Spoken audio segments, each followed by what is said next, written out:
Hey guys, my name's Aviva, and today I'm going to be sharing with you all of the books that I read in the month of March. So I did read a total of 24 books. I read 16 physically and 8 via audio, and today we're going to have to go through all of them. I usually like splitting this up a little bit and doing like a mid-month wrap-up and then an end-of-the-month wrap-up, just so that this video doesn't end up getting to be too long. But unfortunately, I was a little bit busy halfway through the month, so I just never ended up getting around to it. So I'm apologizing that I have so much to talk about in today's video, but what am I going to do about it? So with that said, I'm not going exactly in order of how I read them because I want to first talk about my rereads and my audios, kind of get them out of the way so that I could then focus on all of the new books that I read this month. So with that said, first up, I did do a reread of the first 3 books in the From Blood and Ash series by Jennifer L. Armentrout to get myself prepared for the new release that came out this month, which was A War of Two Queens. So I did do chapter by chapter recaps for the first 3 books in this series in case anybody didn't want to do a full reread but wanted to know everything that happened in the first 3 books. So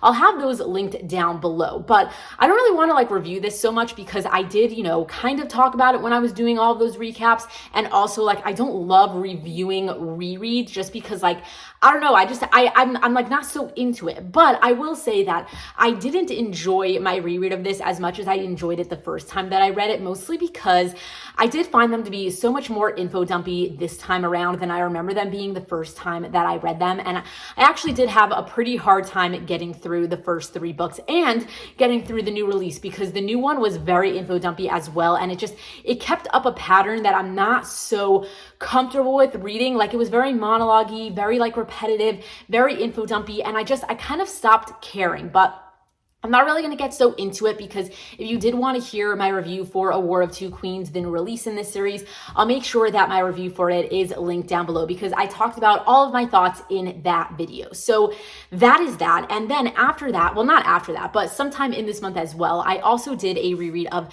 the first book in the Discovery of Witches series by Deborah Harkness. So I had originally read this series 2 years ago or so. This was the first book that I physically purchased for myself when I was getting back into reading, and I fell hard for this series. I very much loved it at the time that I read it, and that's why I wanted to do a reread of it because it was just calling out to me for a very long time, and I wanted to see if it lived up to my memory of it, and unfortunately it didn't so much. I found this time around that it was a little bit more boring than I remember it being. I just wasn't so into the fantasy of it and all of the science and alchemy that this story is about.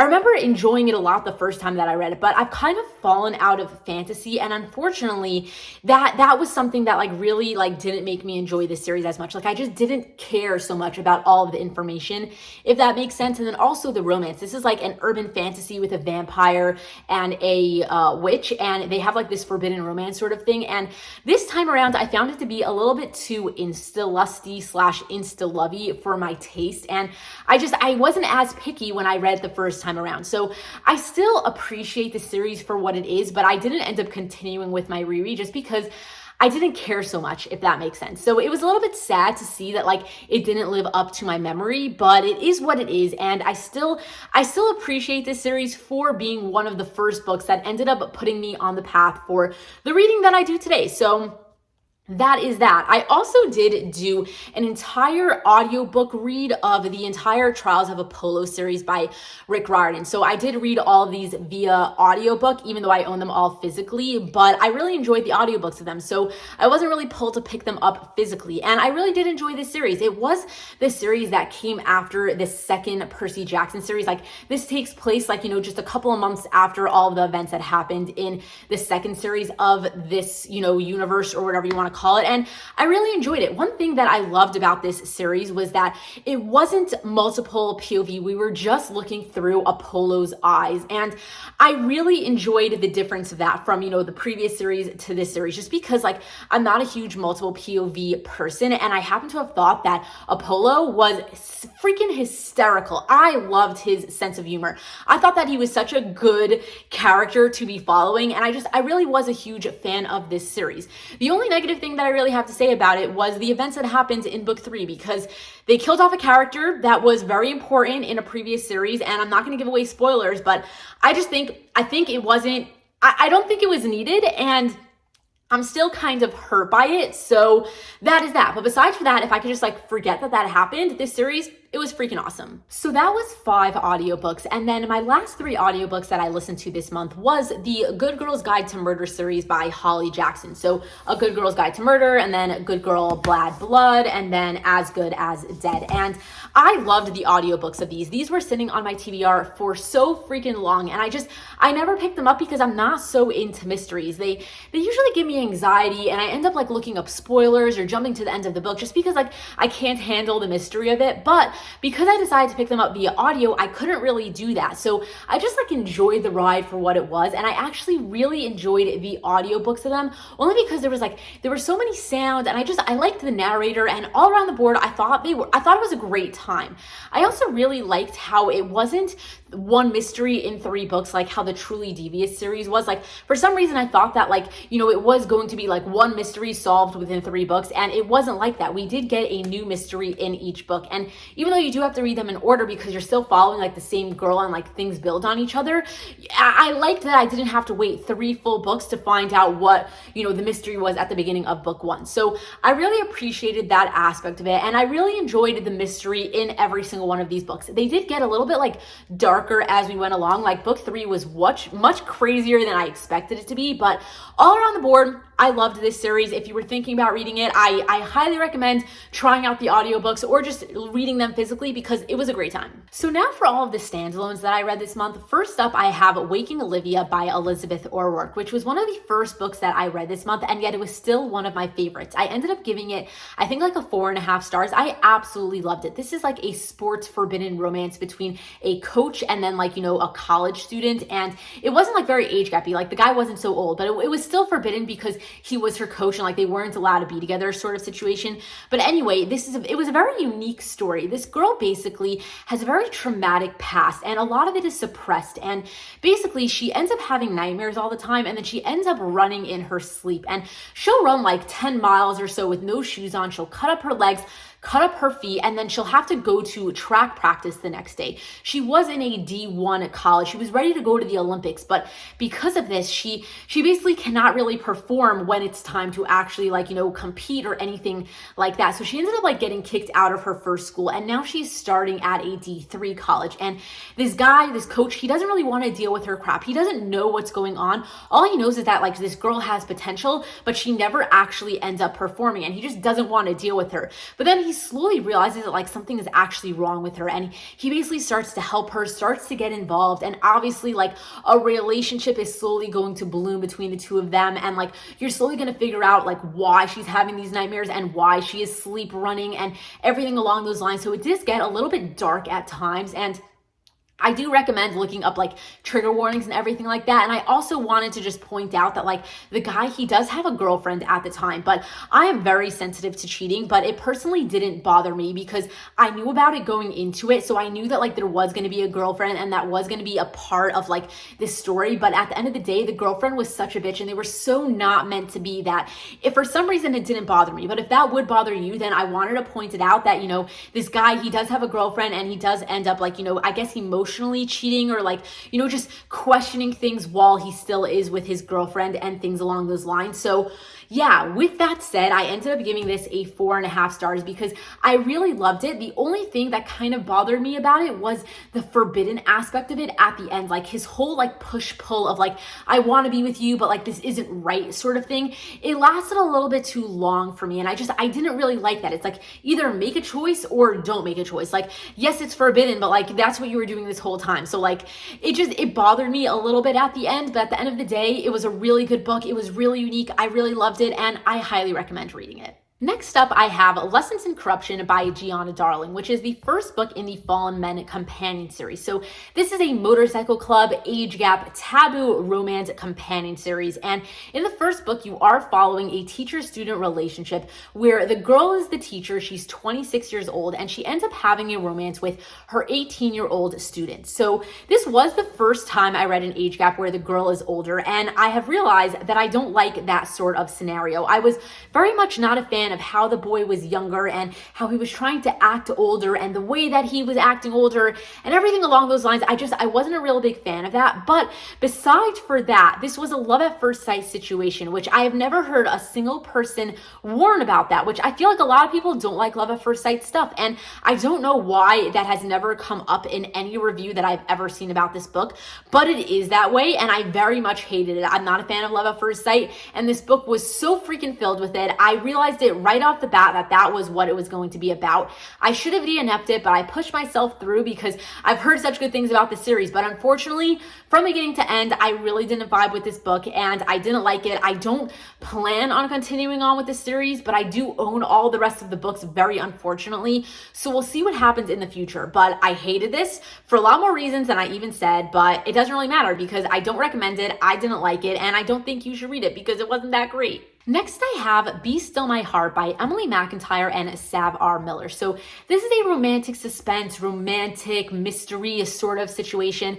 This girl is either like an FBI agent or a police officer, something along those lines. And she ends up getting put on this case where on this remote island that a bunch of fishermen sort of live in, there's basically like a bunch of murders that have been happening. And she ends up going there and meeting with the guy that had found the most recent victim. And they're going to end up having a relationship, very banter-filled, very tensiony, very they don't get along right away sort of relationship. And at the same time, they're going to try and solve this mystery because he's very much involved and, they think he's a suspect at some point. And he gets involved and they're going to solve the mystery together. And the thing is that it was very mediocre all around the board. The mystery was very out there and not so much my vibe, the way that it all ended up playing out. And then at the same time, the relationship was very mediocre, a little incelusty. It had some good elements. It also had some I don't really care about this element. And then at the same time, the writing style was again not so much up my alley. So this is going to sound a little bit weird, I know, but I thought that this book kind of felt like I was reading a movie. I kind of felt the cut scenes, we ended one scene in such a oh my gosh, wait. And then we moved on to the next one. And then at the same time, the way that they would say stuff, I felt like these characters were reading from a freaking script. It was very off to me, the way that this book was laid out. And then at the same time, the relationship was very incelusty. And while it made sense by the time we got to the end, it full circled and I kind of understood it a lot more. I still didn't love, the ride there. I don't know. I didn't love it. Okay. I didn't love it. The mystery again, I wasn't so into it. I did think about DNFing it a bunch of times, and the only reason I made it through was because I was just peaked enough in wanting to know what was going to happen at the end and how the mystery was going to play out. But at the end of the day, it was nothing special. I really could have lived without reading this book, and I don't particularly recommend it.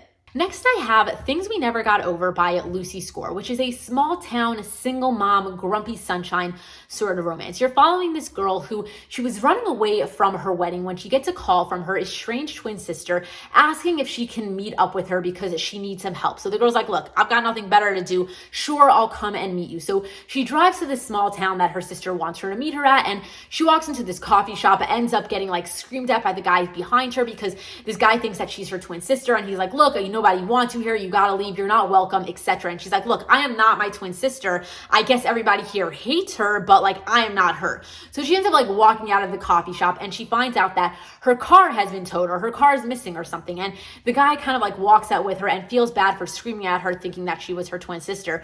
So he ends up offering her a ride to the motel that she's staying at. And when she gets there, she finds out that her motel has been ransacked, she's been robbed, and sitting on her bed is this 11-year-old girl who ends up being her niece that she never knew she had. And she finds out that her twin sister actually stole her car, robbed her, and left her with the niece that she never knew actually existed. So that's kind of the beginning of the story. And then you end up following her as she basically decides to take care of her niece because there's nobody else to take care of her.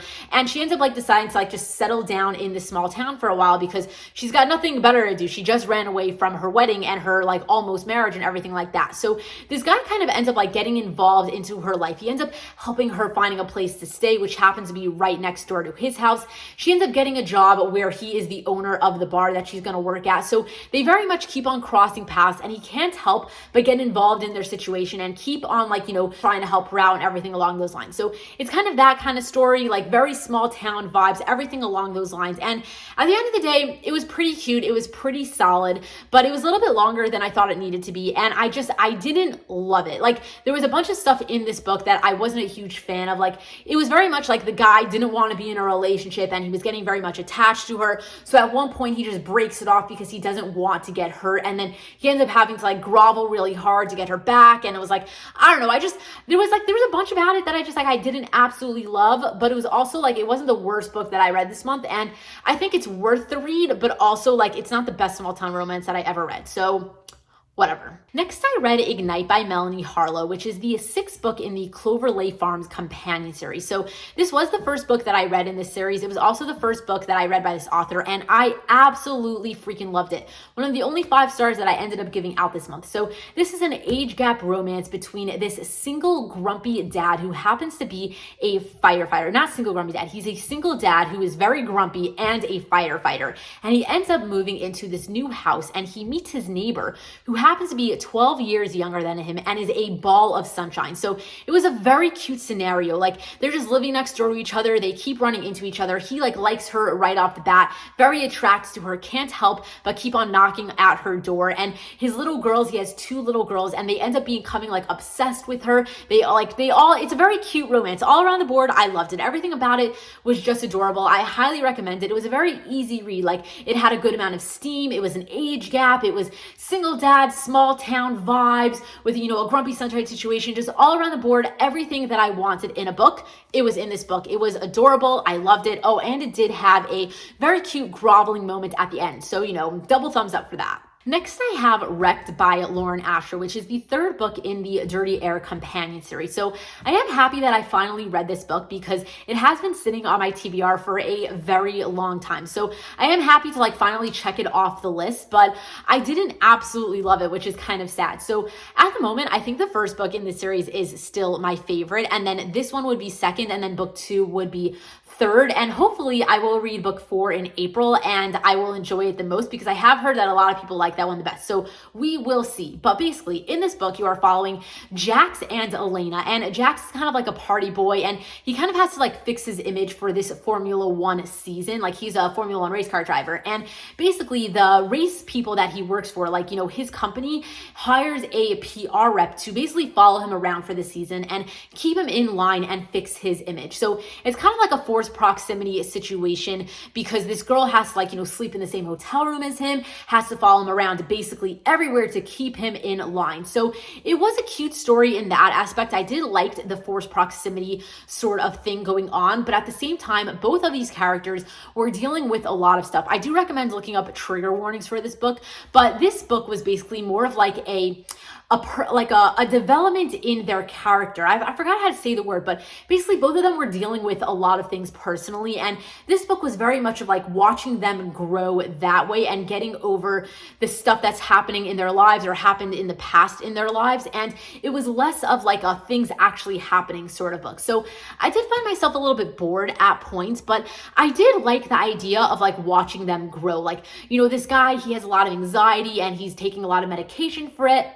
And, you know, he's dealing with it in the wrong way, partying a lot, stuff along those lines. And you kind of get to see why he is that way and watching him try and get better. And then at the same time, this girl, she has a lot that she's dealing with from her past. And like, it kind of comes up to the forefront and he tries helping her and stuff along those lines. And it was very much that book. Like, it was much heavier and stuff like that. But I liked that aspect of it. But at the same time, like, I don't know, it wasn't my favorite. I don't know what to say about it. It was good, but not great. Next, I read Sweet Dandelion by Michaela Schmelzer. So I hope I'm saying that author's name wrong. I feel like I'm a little bit off and I apologize if I am. But either way, this book is basically about this girl who had survived a school shooting. So I highly recommend looking up trigger warnings for this book. But basically, she ends up moving schools to go live with her brother because her mother had died in the school shooting. She was like working at the school and her mother died. She survived and she's dealing with a lot of stuff mentally because of that day. And now she's in a new school and she basically has to meet with the guidance counselor every single day for her like free period of sorts. So she ends up having a relationship with her guidance counselor. So I forgot how old he is, but it's a definitely an age gap forbidden romance. And I thought that it was actually a really good story. I very much liked the development of it. This whole story took place over the course of a very long time. Like, it didn't just happen in a couple of months. Like, you got to see, like, most of this book was like throughout almost an entire year, and then it did jump like a lot after that. And it took place over a long period of time.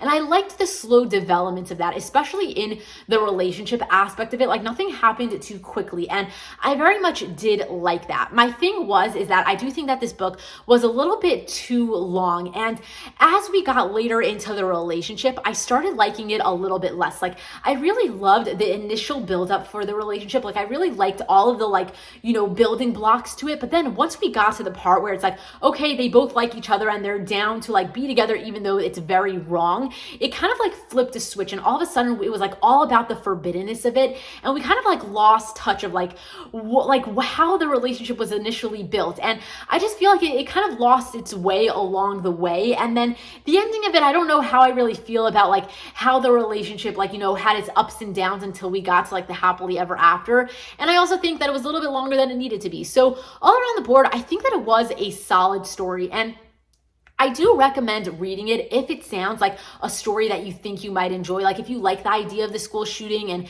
seeing this girl basically try and get herself better because she's obviously dealing with a lot, and at the same time having an age gap forbidden romance with her guidance counselor, I recommend checking it out. But at the same time, like, it wasn't the best book that I've ever read. Next, I have Look the Part by Jewel E. Ann, which is a single dad grumpy sunshine situation. So this guy is a widow, and he happens to have I don't know how old the kid is, but his son is autistic, and he is a lawyer, and the book starts off where he is renting out the office space above his to this girl who is a musical therapist. And basically he doesn't realize what a musical therapist does, and she's very loud and he can't really concentrate in his work. So he tries to evict the girl right away, and she's like, I'm sorry, but that's not like grounds for eviction. So they end up having this like banter-filled enemies to lovers sort of situation. Well, not enemies to lovers, like more of like a hate to love sort of scenario. Like, he's very attracted to her, but he's not very interested in having a relationship because he's a widow and he's dealing with a lot of stuff with the way that his like wife had died. So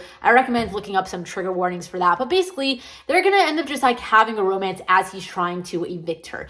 My thing is that I didn't love the writing style so much in this book. Like, at first glance, it looked like it was okay, but then there was like this weird thing where the author would like repeat things like back to back. Like, she would say something and then the next sentence would be saying it like over again in exactly the same way. And it really pulled me out of the story a lot. And then on top of that, I didn't know this going into it, but it was an accidental pregnancy sort of book. And I'm very much not a fan of that. And therefore it definitely like killed the story for me. Like, without that, I think maybe the story could have been saved, but it was a very big part of the story. Like, it happened like, you know, it wasn't a thing that happened all the way at the end of the book. So with that said, I didn't love this book. I was hoping to love it, but I'm not an accidental pregnancy sort of person. And the writing, it was just a little bit off for me. I didn't love it all around the board. So unfortunately, another book that I didn't love that I read this month. Next, I read Come Back For Me by Corrine Michaels, which is the first book in the Arrowwood Companion series. So in this series, there's 4 books and you're following 4 brothers. And in the first book, I think this was the youngest brother, and he basically just got out of the military and he finds out that his father has passed away and he has to go home to his family farm to just like take care of things so that him and his brothers can sell off the farm, because they have zero interest in ever living in it or taking care of it or anything along those lines, because their father was very abusive to all of them. After his mother died from cancer when he was younger, his father kind of like flipped a switch, turned to alcohol, and got very, very abusive. So he has very bad memories from there. He doesn't want to go there. The thing is that they find out that they all have to live there for a minimum of 6 months each to basically inherit their portion of their farm, so that therefore they can go and sell it. So all the brothers basically agree that yes, they'll each take 6 months and live there, fix up the farm because their father very much neglected it. And after that, they'll all end up selling it and move on because they want basically nothing to do with it. So in this book, it's the youngest brother's chance to, it's his time to take up his 6 months. So when he gets there, he starts like, fixing up the farm and everything like that. And that is when he meets the neighbor that lives across the street from him, who happens to be a woman that he had a one night stand with 8 years ago that he has never forgotten about. And he basically finds out that this girl is being abused by her husband, and he basically he steps in and helps her. It's a very intense book in the sense of look up trigger warnings for abuse and alcoholism and stuff along those lines. But it's basically, a second chance romance sort of ish relationship, because they had a one night stand and now they're getting their second chance. And at the same time, they're both dealing with a lot of things. She's getting out basically of an abusive marriage, after the guy almost kills her, and he is here to help her. And she happens to have a daughter who whatever, she's going to come along, and it's going to be a very cute story. The only thing is that I didn't love the relationship aspect of it. I thought that it was built up really well, but I just didn't connect so much to the relationship because I feel like all of their feelings were tied to the one night stand that they had 8 years ago. And I'm very much more of a person who it's I want to see it happening than more of just know that oh, they had an amazing night 8 years ago and now they're just being pulled together because they both have never forgotten about each other sort of situation, if you know what I mean. So it was a good book, and if that wouldn't bother you for it, then I highly recommend reading this book because I do think that the rest of the series is very good. I've heard that people really do enjoy the series overall, and unfortunately I don't think I'm going to continue with the series because I just didn't love this one, but I might. We'll see what happens. But basically, I read this one. It was okay, but again, not a favorite from this month. All right, I only have 2 more books to share with you guys, and I feel like I've been sitting here forever, so I'm kind of ready to be done. So next up, I have The Kingmaker by Kennedy Ryan, which is the first book in the All the King's Men duet, and this book does leave off on a very big cliffhanger, but unfortunately, I wasn't so into the book that I didn't even care to pick up book 2, even though I do own it. So maybe I will get to it in the future, but at the moment, I really don't care to continue. So the thing is that this is a right person, wrong time sort of relationship. You meet these two characters as they meet one time and it's just not the right time for them, and then they meet again years later, and then they have a quick relationship of sorts, and then they have to part ways and they come back together 10 years later, and then they basically get their second chance of sorts. And the thing is that this book is very heavy on politics and activism and environmental issues and things along those lines, and that is one reason that kept pulling these people apart. That's what brought them together, but that's also what brought them what kept pulling them apart. And I didn't realize going into this book how heavy it was on those topics. I think that the relationship, it actually was very good, and I was very into it for a while, but then it was so also very much heavy on the activism and everything along those lines that I didn't think that the romance was good enough to pull me through while we were dealing with all the other topics. I just didn't realize what I was signing myself up for when I went into this book, and therefore I wasn't so into it. And then I don't know how I feel about at the 10-year mark when they come back together, the way that everything went about for them to finally get their second chance. I have some issues with that as well, and that's kind of why I teetered off and I really don't care to continue on with the story. But I will say that it actually was a great book. I didn't realize that it was so heavy on all of those things, the activism and everything along those lines, and I just didn't know what I was getting myself into, and therefore I just wasn't so into it. But if you're very into that, I do think that you will like the story. I didn't think that the romance was strong enough to get me through all of the very heavy moments about all the other topics in this book. So whatever. With that said, this book was okay. I think I gave it a 3 stars because I do think that it does deserve the recognition that it gets. I know a lot of people like that, and I understand why you like that. I understand why you liked the book. I just personally wasn't so into it. All right, and the last book that I have to share with you guys is Don't Kiss My Bride by Carrie Ann Cole. So this is an age gap marriage of convenience romance, and I highly recommend looking up some trigger warnings for this book before you do go into it. But the main one was that the girl has an eating disorder. So you're following this girl, she's 18 years old, and she's still in high school, and happens to be one day her car breaks down, and there's this guy that is working on a construction site across the street from her school, and he sees, and he basically offers her to ride home. He's 34 years old, and he was just trying to to do like a nice thing because it was about to like, downpour. So she ends up getting her car towed, and they end up forming this like very unlikely friendship of like him just giving her like rides places because she basically needs to like get here and get there. And he ends up just like, giving her rides, and they become friends. And then he slowly basically finds out about her home situation. She has a very unhealthy home situation that actually very much ties into her eating disorder. And he basically offers to marry her so that he can put her on his health insurance so that she can get help for her eating disorder, and also so that she can move out of her very unsafe, very unhealthy home. And she basically says yes because there's nothing else that she can do. She has to get help. She's living in a very bad place, and this is the only offer that she's ever going to get. And he's a very nice guy, so she's like, why not? So they end up getting married, and then obviously they're slowly going to have a forbidden age gap. Not forbidden, but like it's forbidden because of the age gap sort of romance. So the age gap was actually a very big deal in this story. Like it was something that was really holding them off from being together. Like everybody was making them uncomfortable about it. He was a little bit uncomfortable about it, and whatever. It was that sort of story, and it was very good. I liked it. My only really big complaint about it was that it was a little bit longer than it needed to be, and I think that the ending was a little bit dragged out. I didn't love the ending, like ups and downs until they were finally together sort of thing, but it is what it is. I think that it was a great time. I really did enjoy it from beginning to end, more or less, and I ended up giving it like 4 stars. I think it was a great read. I recommend it, but it wasn't like a 5-star, couldn't put it down sort of situation, but it was a very solid age gap marriage and convenience romance, and I recommend reading it if it sounds like something up your alley. But anyway, that is all of the books that I read in the month of March. Oh my God, I feel like I've been sitting here forever. I am definitely ready to get going with the rest of my day. So let me know which books you read this month and what was your favorites from the stack. My favorites were definitely like Waking Olivia, Ignite, and then the murder mystery that I read on audio. Like I think those were like those standout ones for this month. But anyway, if you enjoyed watching this video, please give it a thumbs up. Subscribe if you're not already subscribed. And in general, thank you so much for watching my video. I appreciate it if you made it to the end of it. And until next time, enjoy reading.